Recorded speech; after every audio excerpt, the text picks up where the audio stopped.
Hello guys, welcome to the revert video.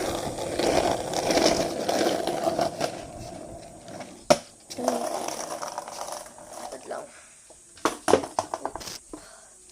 Today, tuturuan ko kayo paano mag-revert. Okay. Let's set up the camera like that.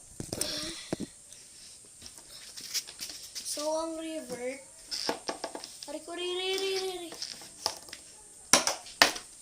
So, ang revert parang kick turn lang. Alam niyo yung kick turn?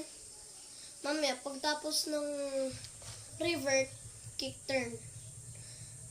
Tignan nyo muna yung kick turn para kaya nyo practice nyo ng mga 10 to 20 minutes. Then practice. And then, pag nandito na kayo, try mo na yung revert. Ito ang revert Oh. Dapat nakatayo ka sa likod ng dapat, di ba, paharap ka doon. Ito yung likod. Kung saan kayo sanay, wait lang nga. Kung saan kayo sanay, ano kayo, tawag dito? Kailangan nakaapak kayo dito. Regular ako inverted lang yung camera. Kamali lang ako. So, diba, paharap kayo doon.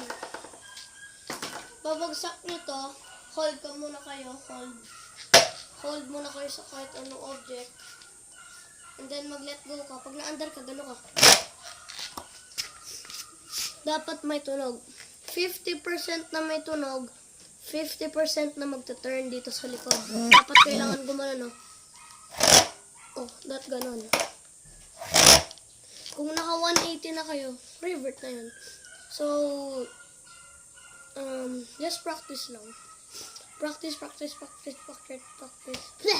Practice lang kayo, basta. Practice, and then practice makes perfect. Bye. And please like and subscribe.